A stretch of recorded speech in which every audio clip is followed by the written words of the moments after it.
Hey, what's up, guys?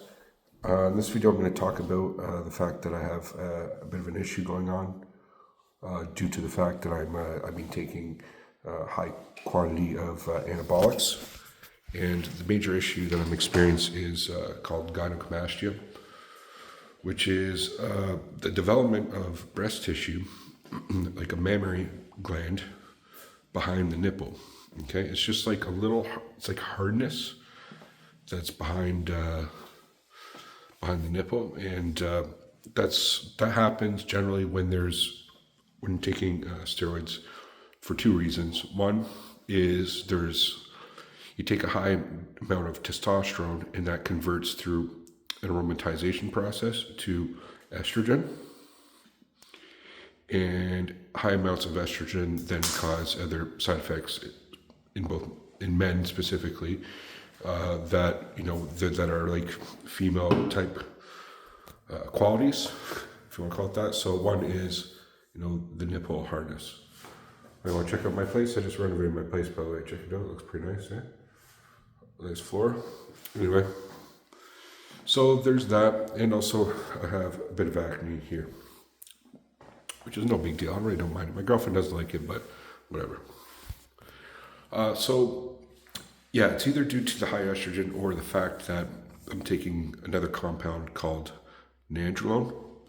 And nandrolone is known for converting to prolactin, which is, again, another hormone known in women. Prolactin, lactose, if you think lactose, lactating, prolac, which means pro-mammary glands, pro-booby glands. So I suspect it's probably that one because I've taken the same amount of testosterone before and it didn't do this. I've also taken nandrolone before, but just like the ratio and everything, maybe that there's something that happened, or maybe just the combination of the two together that caused it. And it's in both sides. It's the same, like right there. It's just like a little, like, I don't know, if you had like a little, like, ball bearing in there or something, like tiny. That's what it's like. Anyway, so, but it's nothing of concern per se. It comes with the territory. Like, I think vast majority, if not all, every bodybuilder has had that.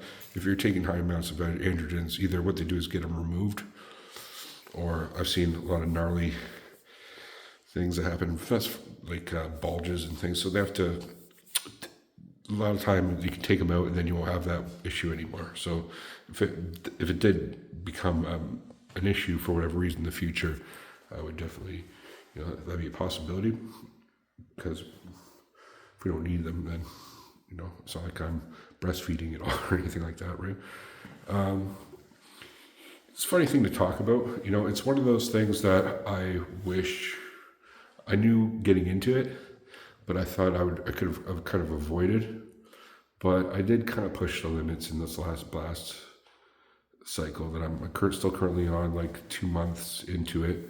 So it's like, okay, I guess I know my limits now, right? And I won't ever take this much again. So simple as that. Okay, I found a limit where, if you do this much, you're going to grow fucking breast tissue. Yeah, so probably don't take that much, right? Unless you take some type of aromatase inhibitor, or in the case of prolactin, what's the one? There's this one medication they take for that as well, which has some other interesting effects. Caber it's called. Cabergoline, I believe it's called. But I don't want to take that, either. I don't want to, because it's like, the more things you take, then you take more things, they have to take more things, and all of a sudden you're taking 9 things as opposed to just a handful of things, right? And I just like to keep it in a small handful, like 4, not including the HGH. HGH is totally safe, I believe. Cialis, I just take minimal amounts of, and the rest of the stack I do is minimal. I like, some people might find it excessive who are just like on a basic TRT, and they're like, you don't need to do more than that. You just stick to testosterone, just stick to 200 at most milligrams, and then with HGH, you're probably fine. And probably you're right, you know. You know, I'm looking to a bodybuilding, in between a bodybuilding and a functional, like athletic dose. And I think I found it. I think I found actually a really good combination because, like today, I mean, I was at the gym. Check out the video I posted in my shorts. I did 10 reps of 170 pounds on a preacher curl. 170 with two arms, not just one arm. So that works out to like 85 individual for 10 reps. So I'm happy with that. Normally people don't rep out larger amounts, like almost like a full stack of weight. But so there's definitely positive effects there, right? But slight negative effects as well. It's kind of funny. You just have to have a sense of humor about it, and then be like, okay, just back off and be more reasonable amounts where you're not going to have these types of side effects. And I already did do that in the last week, and I feel a whole lot better. And that's the benefit of actually taking a shorter esters anabolics as opposed to longer esters, because if you are running into some negative side effects, you dial it back, and you'll see that that side effect will go way faster, as opposed to a longer ester being it's in your system longer. Then it could be a matter of weeks before if your blood pressure spikes up, and because you've been taking like a longer ester for a certain period of time, it's like, oh, my blood pressure is high, I guess I should dial it back. Oh yeah, you still got that shit in your system for a long time. So it's going to eventually go down over time. Meanwhile, the stuff I'm taking is just a matter of like 4 or 5 days, and then it's back to normal. Okay, so I recommend that in case you do run into some trouble, especially if you're a newbie. The shorter esters are probably the better way to go. You get in quick and get out quick. And getting in quick is good too. You'll see better benefits quicker. So my current stack is Test C, which is about 4 or 5 days ester. Masteron propionate, 1 to 2 days. And nandrolone phenylpropionate, which is around 4 days. So we're looking at that few day point. Like I inject every other day because of the Masteron.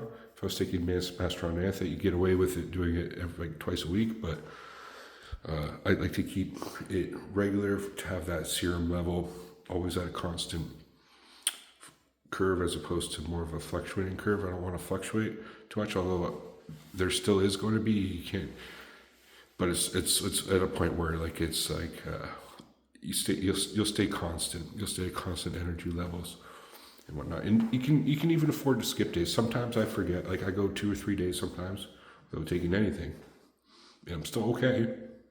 It's not like I'm totally crashing or anything because I'm taking the nandrolone and the cypionate. That's like a 4 or 5 day ester. So that's still fine. Even though the propionate might have cleared, I still got the other things going. But having the propionate is really good. That has its own benefits as well. Having the Masteron propionate, good energy and masculinity types of effects. I'll leave it there. You can fuck really, like you fuck better on that. Like you have great sex on Masteron, I'm telling you. The combination of all the three, including the Cialis, is pretty good in that regard. But hey, it comes with a price. Look at that shit for a sec. That's pretty ugly, man. Like I don't want to hide it. I want to be self-conscious about it. That's the worst area.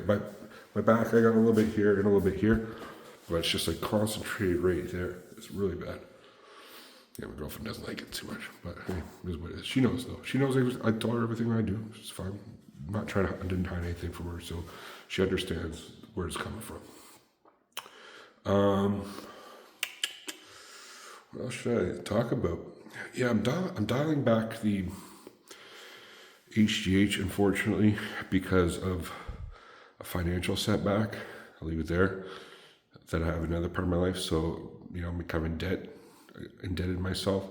So I have to pay off a debt over time, you know. But so in doing so, that's cutting into my expenses.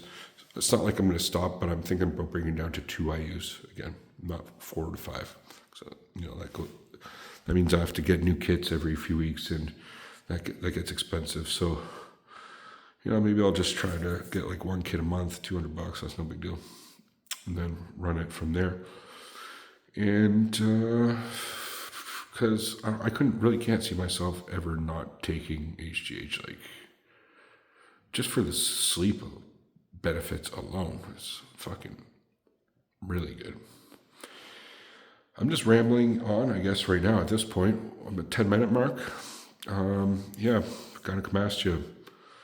Fuck, eh? Is what it is. Again, it comes with the territory. If you ever thinking about doing steroids, you might get it, but you know, don't be afraid of it per se either. Like, it's really, unless like it's a really serious one. But from what I have now, like it just like the beginning, maybe it's just beginning stages, or it's like developing. Yeah, whatever. I can deal with that. It's no big deal. Anyway, thanks for watching, guys. Peace.